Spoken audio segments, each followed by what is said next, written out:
Well, it's a tremendous honor to be here and to be the Morehead-cain Alumni Distinguished Professor. Before I start the lecture, I wanted to just make two comments on the very generous introduction. One is my work is on moral theory, not moral theology. An important difference. The other is I am indeed the director of the Philosophy, Politics, and Economics program, which is actually interdisciplinary. But I'm also a very pro-discipline kind of guy, not in the leather and whips, just to be clear. But I believe in the value of the disciplines. I believe in the value of an education that brings people up within a discipline, learning how to meet the standards of the discipline. So I sort of stand back from the description of PPE as working to break down the disciplines. That's not actually what Megan said. She said to break down the barriers. And that is something we're concerned to do. We work very hard to show how those three fields taken together shed light on each other and give you tools for thinking that otherwise you wouldn't have. Okay, so that said, Megan explained that the idea of this lecture is to give you all the pain of college with none of the rewards. So we're going to start, this is Amanda's suggestion, with a pop quiz. Everyone take out your paper. No, I did get that wrong. So what's true is I'm going to try to give you a problem. The problem I'm going to try to give you is a problem that comes up in my Intro to Ethics course. But it's also a problem that my current research, part of my current research, is committed to trying to solve. We don't have a lot of time, so I'll be happy if I actually just succeed in giving you the problem. But if we get on to candidate solutions, all the better. But it's important for you guys to stop me if something stops being clear. It's more important to move along with each step together. So the problem emerges, one way to think about the problem, emerges from recent research that's being done by primate ethologists with bonobos and chimpanzees, who are interested in trying to find the earliest evolutionary examples of genuine moral behavior.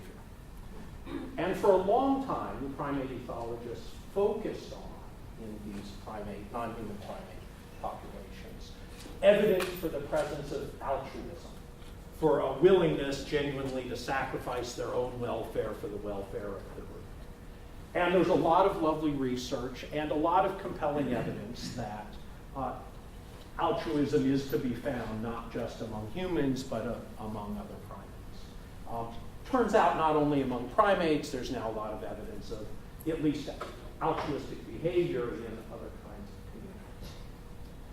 They moved on then, having felt fairly confident they'd found one important component of morality, to wonder whether they could find in primates the kind of plasticity of mind that allows them to adjust their behavior according to rules in force in their community. So the interest is, so this behavior we're finding, say altruistic behavior, is it hardwired in, or is it a kind of behavior that the agents who show it have the capacity to show it or not show it? Do they have a kind of plasticity? And so a lot of the research, and this is current research, has been spent trying to find out whether bonobos and chimpanzees especially have the capacity to adjust their behavior so as to conform to the norms in force in their community. And there's lovely studies that bring bonobos from one community to another and find that the way they interact with their peers differs dramatically. And it differs precisely in ways that are sensitive to the difference in the norms in the two different communities. So they think that's pretty strong evidence that these bonobos and the chimpanzees have the ability not just to act in ways that might help others, but to act in ways that they take it conform to the rules that are in force. And most of the current literature now on the evolutionary foundations of morality celebrate this discovery as the discovery of a capacity that's necessary for true moral agency. If you weren't able to adjust your behavior, if how you acted was just genetically determined or hardwired in, it looks like your behavior wouldn't be a manifestation of being a moral agent. But what they don't spend time thinking about, or haven't yet, some talks at the Duke Primate Center have changed this a little bit nicely. But what the primate ethologists haven't been focusing on is another morally important capacity. It's the capacity not just sometimes to act altruistically, not the capacity just to be able to conform your behavior to norms, but the capacity to conform your behavior to what you think is the right thing, or your duty, or what's worth doing under the circumstances. The capacity not merely to do what is right, but to do it because you see that it's right, that you understand that it's right, that you judge that it's right. It's the capacity to do the right thing because it's right. Now, to sort of flesh out the idea, think about people you know who often conform to the speed limit. And ask yourself, of the people who are conforming to the speed limit, are there some people who are genuinely conforming to the speed limit, but not because they think it's good or valuable or the right thing to do, but because they're afraid if they didn't, they'd suffer some penalty. Those are people who are conforming to the norm, but not because it's good or right, rather because by conforming they expect to avoid some penalty or secure some other good. Okay? That kind of contrast you can imagine with people who treat others decently, who do the right thing. There might be some people who do the right thing just out of fear or hope, not because it's right, but because they hope that by doing the right thing they'll get a reward, or they fear that if they don't do the right thing, they'll suffer a punishment. My thought is the capacity to do what you think is right because it's right, not just from ulterior motives, is an important, a morally important capacity. And the question I'm interested in is, what evidence do you need to find of bonobos or chimpanzees or undergraduates that they have this capacity, that they aren't just doing the right thing out of fear or habit or hope, but because they think it's the right thing to do? What kind of evidence would you need?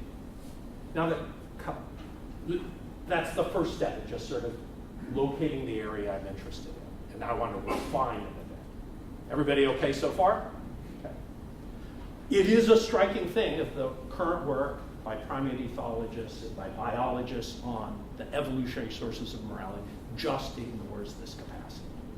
And it's a really important one. It's a capacity that Immanuel Kant characterized famously, but briefly, when he described what he calls rational agents. What he wrote was, and I'll just read you the quote, and then we'll spend some time on it. What he wrote was, everything in nature acts according to laws. Only a rational being, this is the being we're interested in, has the power to act according to his conception of a law. That is, according to his representation of it as practically necessary or good. So Kant says what's distinctive about what he's calling rational agents is this capacity on thinking that something is practically necessary or good or right to be able then to do it. Now, the way Kant set that up is he draws a distinction between, this is one of the great things of being a philosopher, he starts out everything in nature. That's everything in nature, imagine. Okay. He says, everything in nature acts according to laws. This stand, our movements, chairs, cars, motorcycles, buildings, act according to laws. But only rational agents act according to their capacity to represent laws or principles or rules. And this is a very distinctive capacity. And I want to move to that capacity and figure out what would be a good test for its presence by talking about things in the neighborhood and sort of by successive approximation coming to the target. So among the things in the world, some represent. There aren't any pictures in here. But the pictures on your driver's license, the words on your name tag, the pages in the books, all represent things. We all represent things. You're thinking of yourselves as sitting here in the Morehead-cain building listening to a lecture. You're thinking about what you may be thinking about what you'll be doing later, what you might have for dinner. All of these things represent. Not everything represents. Some things represent. Rational beings represent. They represent things as practically necessary, right, or their duty. So we know that rational agents are among the things that represent. Among the things that represent, some, not nearly all, act on the basis of their representations. So the picture on your ID, the books on the page, the tag on your jacket or shirt, those don't act on the basis of their representations, even though they have representations. In contrast, dogs, cats, rats, people all act on the basis of their representations. They represent something sweet, and they move towards it. They represent something threatening, and they might freeze in fear. The simplest kind of agents like this, things in the world that represent, that act on the basis of their representation. The simplest of these clearly are not rational agents, and I just want to pause on the simplest kind. I think of them as stimulus response agents.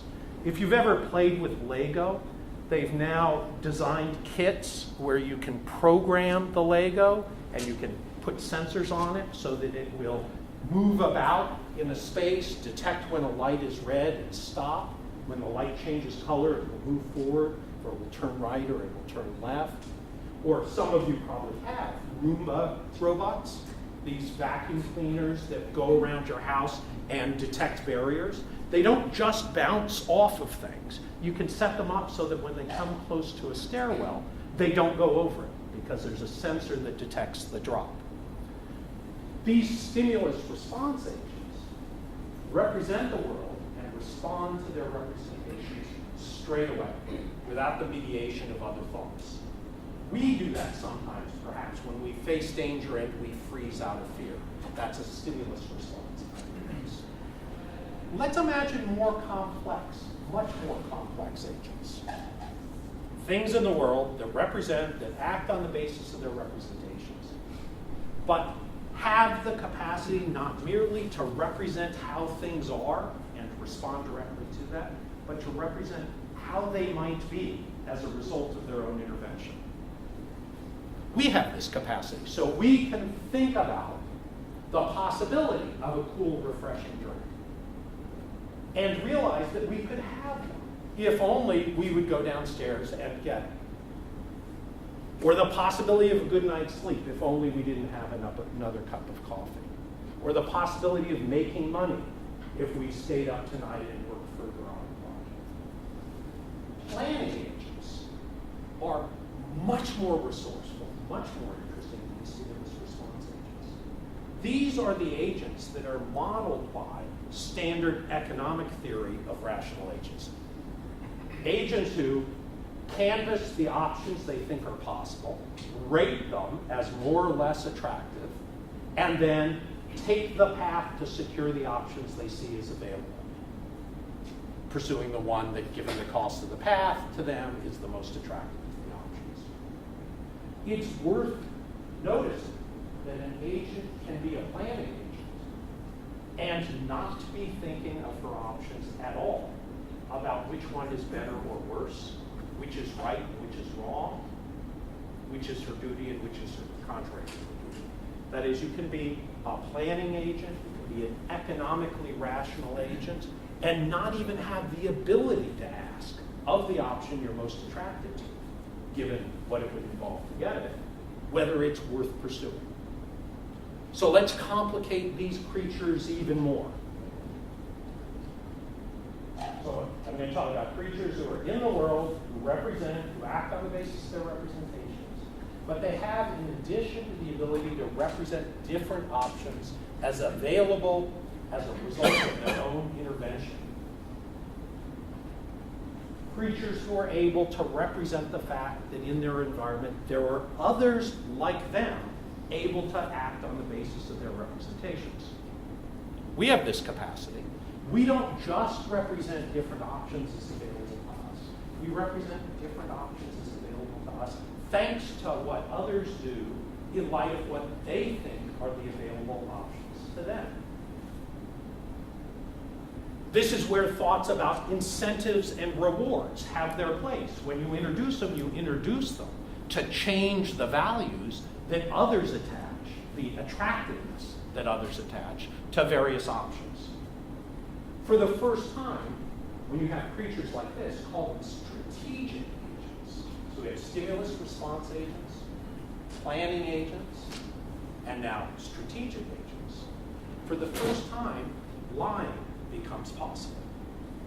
Because for the first time, a creature can induce in another a representation she thinks is false. And we can understand why she might do this. She might be attracted to the option available to her if only the other being thinks some option is available to her. See, everybody following me? Everybody's comfortable with this so far. Okay. Game theory, which really came into existence during World War II, is the theory of what's rational for creatures endowed with this capacity to do. But it's very worth recognizing that you can have the capacity to recognize that your options depend on what others do in light of what they represent their options to be. You can have that capacity and not have the capacity even to ask, is it right or wrong to lie to them? Is it right to do what I'm about to do with someone else? Strategic agency makes cooperation and exploitation possible in a way that it's not possible otherwise. But you can have these capacities and not be able even to wonder of what you're attracted to doing or attracted to getting others to think they can do. You might not have the capacity to ask, is what I'm about to do right or good? So though we've got much more elaborate creatures in the story with really astonishing capacities that make possible very complex social interactions, we don't yet have creatures, or we needn't yet have creatures, who have the capacity I'm interested in finding.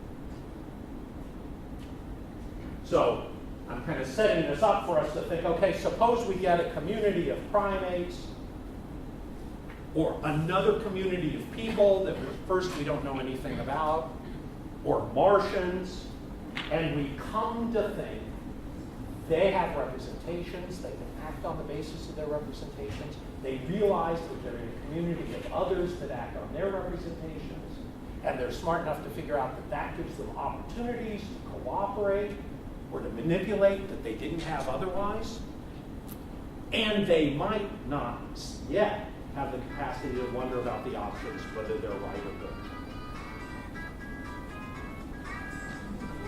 No problem. So I'm still wondering, what would you have to discover of these Martians or of this other community? What more would you have to find out about them besides that they have these capacities?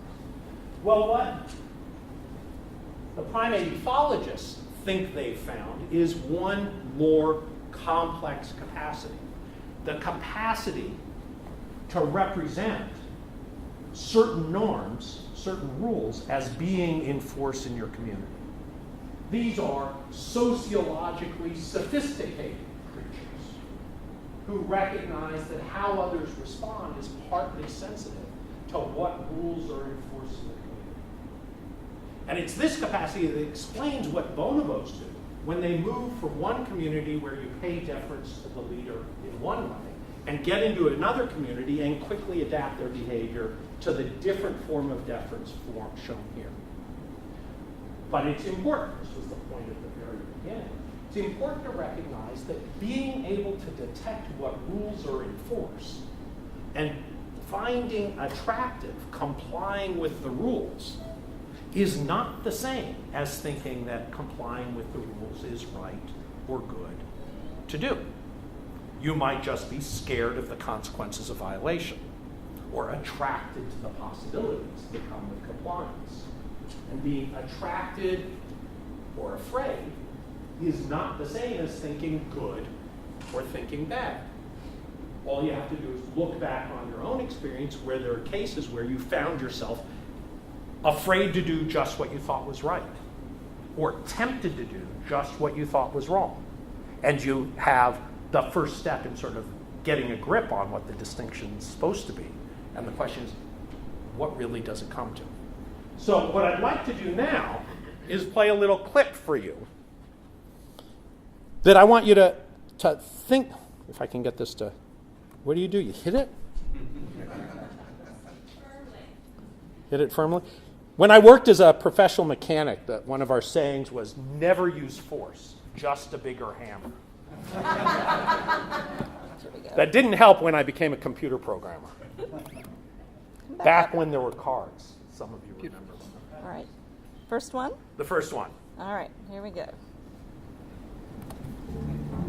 A pot of hazelnuts and the flint that's needed to open the lid. You need both to get a nut, but they're separated by a see-through barrier.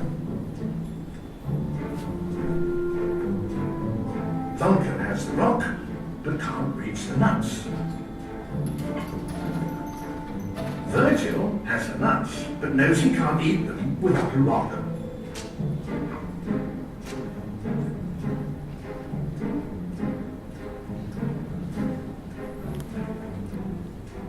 Vulcan quickly offers the tool. He must hope Virgil is smart enough to open the lid and fair enough to cut him in on the spoils.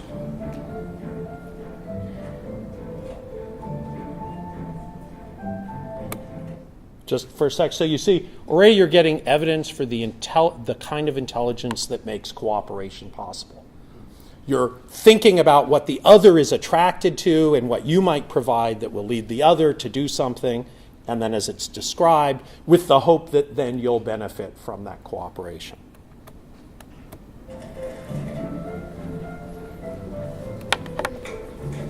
Virgil is struggling. He doesn't have his friend's skill.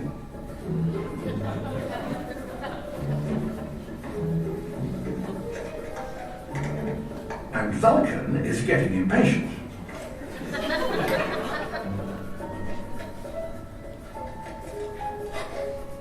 The flint is finally through the lid, but can Virgil be trusted to share the nuts?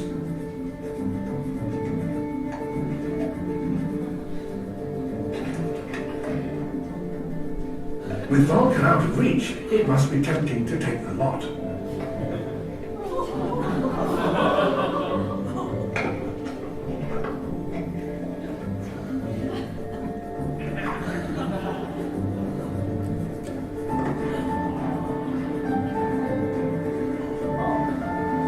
Three nuts, a fair share. Vulcan and Virgil have used teamwork to beat the system. But can Capuchins really have a sense of fair play? So, before we go to the next step, so what you get here is cooperation of strategic agents for mutual advantage, where the distribution was equal and is described as fair, a fair share right now. And the question is, that we're leading to, so did either of them do what they did because they thought it was fair? No. The first one, it doesn't look like fairness was at issue, just possible benefit. But the second one, when he shares of the six, three of them, you might think, oh, okay, there's evidence that he's doing the right thing, the fair thing, because it's fair.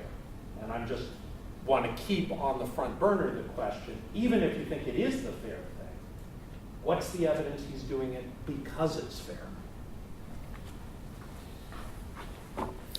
I might here just mention, too, before we go on with the video, any of you who've been around little kids are probably sensitive to an important transition.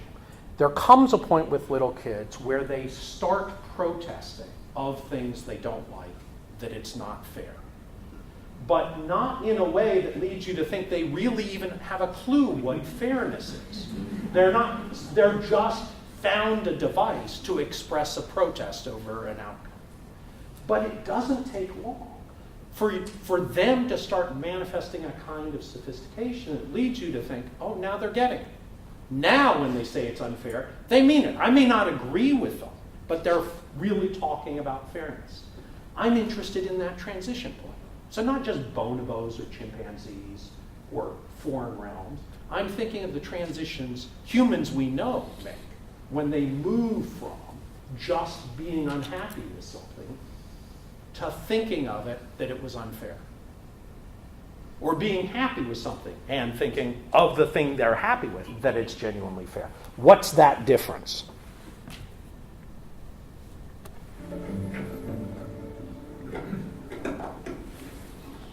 Ted gives Vulcan a white chip, which can be exchanged for food, in this case, a dried biscuit.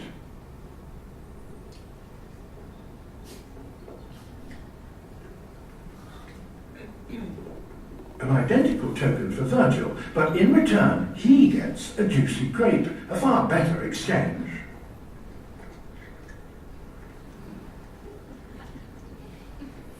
Virgil is back for seconds, but this time, Vulcan sees him get the grape. He now expects one too. Biscuit? That's not fair. Virgil's back again. So let me just pause. Just notice the overinterpretation. Any of you who have been in negotiations over anything and you see somebody else gets a better deal, any of you is smart enough to think, whoa, I'm not going to sell for less. There's an opportunity I can get better, something I'm more attracted to. And you can think that without thinking it was unfair. It can just be the discovery of an opportunity that you didn't realize was there before. So the question is, why think the complaint is, hey, that's not fair, he got a grape, as opposed to, hey, I want more, you're giving out grapes. I don't want this, I want a grape.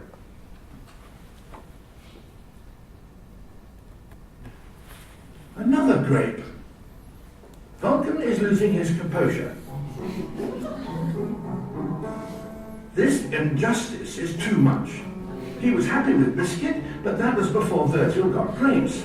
Now he'd sooner have nothing than be shortchanged. It's a point of principle.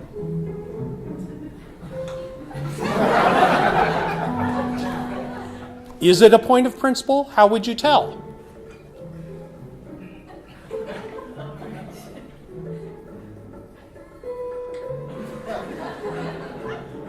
What do I have to do to get this grape?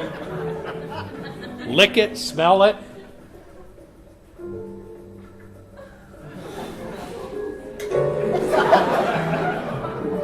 Virgil returns, so Vulcan suspects Ted of readying another grape. Must be in there somewhere.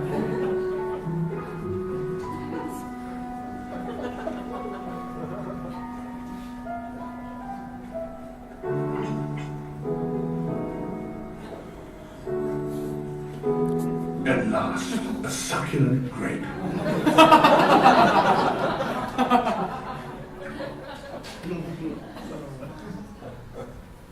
And there's other research, so there's equal pay for equal work research, where they have chimpanzees who do a little job and they get paid with a cucumber. And they're completely happy to do it until they see another chimpanzee doing the same thing and getting a better reward, at which point they won't do it for the cucumber anymore. The same issue comes up. Is this a strategy? Is this a matter of resentment? Is this a matter of irritation? Or is this a matter of a sense of fair play and justice? I'm interested in how you tell that difference. Now, the next thing I want to do is describe quickly the two standard ways to solve this problem, neither of which seems to me to be adequate. But let me pause for a second. Do any of you have questions about the video or the setup or the problem? Yes? Peter McCullough, class of 1986. I asked the question, how do you know what's fair, what's the meaning of fair, or what's the meaning of right? And is that the basic bottom line question? So, this very much to the first of the two strategies I want to talk about. So,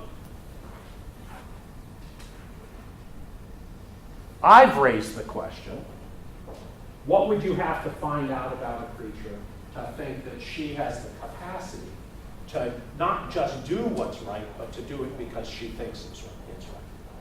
And the question is, so what is it to think something's right? What's the right definition of rightness, or of goodness, or of duty? And notice that question and the challenge is exactly like the question we would ask if we would try to figure out whether some population has a word for blue. You'd have to already know, you'd have to be competent with judgments about what counts as blue in order to figure out whether Eskimos have a word for blue. The proposal, the first approach here, is to say, of many of us, we do have a competence with judgments of fairness or rightness. At least one sufficient for us to ask of another, are they doing what they're doing because they think it's right in my sense? Now, part of the force of the question you're raising is, if I articulate carefully my sense of what fairness is or justice is, guaranteed you're going to find somebody who thinks that's wrong. Whereas when we talk about blue, there may be less disagreement.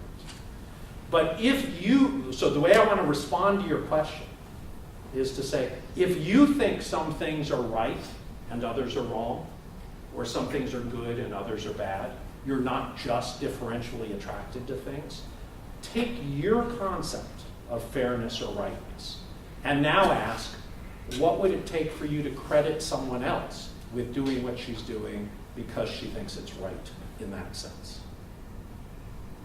So I'm kind of dodging it, because I'm not giving you my definition. I'm inviting you to use your own and see the problem is still there. Yeah. Well, one definition or tip would be, if someone would do something that is more than fair. In other words, let's say a mother chimp comes in, they're great, she has 2 babies, the other has 1. One chimp sees that the other chimp has need for 2, rather than I get 1, she gets 1, she should have 2, because she's more deserving, Okay. or more hungry, Or more needy. Right. Something that has to take from what I would get as equal. Good. So this is, now notice not everyone agrees with that. People don't think from each according, not everyone thinks from each according to their ability to each according to their need, which is what you're articulating. Some people think, if I didn't cause the need, I don't have a duty. It's not right for me to help them. I can do it if I want, but it's not required. I'm not disagreeing with yours, I'm just noting other people might.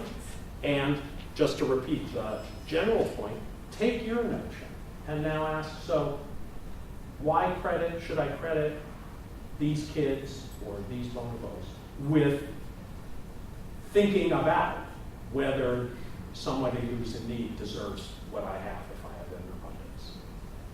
Yeah. So I'll take it even one further. Please. Say, if you feed someone and you teach them to depend on you, then are you in fact doing the right thing for them? Because then you're teaching them to be dependent rather than teaching them to do better. So these are just the kind of issues that importantly come up when we each volunteer our own conception of what's right and complicate it. So you didn't address the view, we shouldn't help people. You addressed the view, we should help people, but it's not clear the way to help is by giving handouts. And it's important, and in a different context, in my ethics class, for instance, we'd be spending a lot of time on these issues. I'm just to move it, so you guys, we don't have that much time. Originally, I thought I had 2 hours. Yeah. I should get as much as I want. I'm still at that stage. It's not fair. Megan! So just to keep on this particular problem, not now the problem of giving the right definition of fairness or rightness, but of taking temporarily the definition you think is right and asking, when should you credit another person or a non-person with this same idea. The one standard approach treats the problem exactly the way people standardly treat the question, should we interpret rot in German as red? What you do is you use your concept of redness, you go into their environment, and you see whether they apply the word to things that are really red. And they consider people making mistakes if they count things that aren't really red as red. And so the parallel is, you pick your account of fairness and you go into the community in question and you see whether they're using a representation, it doesn't have to be linguistic, in a way that makes them sensitive to whether things are to each according to how they need, or always only in ways that can be seen to help, or always splitting evenly, or whatever your particular view of fairness might be. So the idea is, find out for the bonobos what justice really would demand, and then see whether they have the kind of thought that makes them sensitive to whether justice is there or not. So it's not enough just to see that they do what happens to be just. You have to see that they represent it as just. Now, the standard worry about all of this, and there's actually a longer story that maybe makes it more comprehensible than I have time to do, is it looks as if you could discover someone is responding to what's right reliably, however you happen to find rightness, but is not thinking of it as right. So to go to the simplest case, pretend you thought it's always right to obey the law in the United States, no matter what the law happens to be. You will find people who not only obey the law when they see there are police officers around to catch them, you'll find people who just consistently obey the law. When they discover it's the law, they comply. But you could wonder of them, is this just a matter of force of habit? Is this just a matter of a kind of fetish for rules? Or is this a matter of them actually recognizing that complying with the rules is right? Merely finding that they represent the rule that is right and comply with it doesn't yet tell you whether they're exercising the capacity we're after. Whatever the right rule might be, whether it's the law of the land, fairness, or whatever. So we still have the problem. And this is the problem with the approach that treats thinking something is right like thinking that it's blue. We still have the problem that someone could have a representation of what's right, but not be thinking of it as right. Is that difference clear? And you don't have an agent who does what she does because she thinks it's right, if she can't think of things as right. So we're still wondering, what is that special capacity to be able to think of things as right? Now, the other approach, standard approach, is to say, the problem with the first approach is it looks at the things in the world to determine which things are right, and thus fails to capture what needs to be going on in the agent's mind. So what we should do is look at what it is to think something's right, not what it is to be right, but to be thinking of it as right. And isn't, people suggest, the right way to do it, to look at how it motivates them. So you might think, this is the second standard solution to the problem I'm pressing. You might think that you have reason to think of someone who represents what is right, that she's thinking of it as right, if the thought that it's right motivates her. But that can't be right, at least in its simple version. Because go back to the stimulus response agents. The stimulus response agents are agents who are representing things and being attracted by them, being motivated by them, but needn't be thinking of what they're motivated by, that they're right or good or justified. So mere motivation by your representations is not what it is to think of what you represent, that it's good or right. Something else has to be involved, some complexity. some aspect of psychology that mere motivation and mere capacity to represent as conforming to rules, whatever the rules, even if they're the right rules, isn't enough. So let me end bringing it away from bonobos by presenting it now as just a problem when you approach another human community. Imagine you come into a human community and you discover they're at least norm-governed agents. And you get a theory of what the norms enforce in their community are. And as you think about it, you come to think they've got exactly the right norms. You know, we may not agree about what those are, so just imagine a case where you're convinced the rules that are enforced, that people comply with, are exactly the right rules. They are the rules that lead them to do what they ought to be doing, what's right or good under the circumstances. And now you think of my question.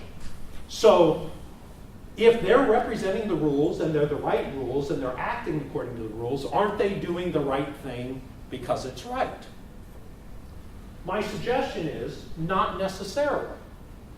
Imagine a case, the very case I was talking about, but the following is true of them. Maybe you discover this in a few years. Every 5 years, the rules change. And when the rules change, even if they change into bad rules, everybody just willingly complies with the new rules. Oh, I should add a complexity. The first group, they call right exactly what conforms to the rules. They call wrong whatever violates. So they have a language like ours. They're picking out exactly what we think they should be picking out. And I'm just having you imagine, suppose that community was such that in 5 years, when the rules change to disastrous rules, exactly the wrong rules, if they all change what they call right, to pick out whatever conforms with the new bad rules, without any cognitive dissonance, without any reservations, then it looks like the best interpretation of their word right isn't right, it conforms to the rules in force. So even when you have a community of people who speak like us, who walk like us, who talk like us, and do all the right things, we need to find out whether, in doing those things, they're doing it on a basis that would lead them to resist a change in rules in the wrong direction.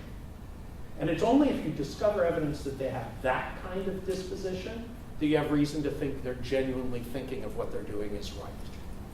Now, working out what that disposition is, that's the stuff I'm working on now, and then I'm working on how to operationalize that with bonobos and 4-year-olds. So that's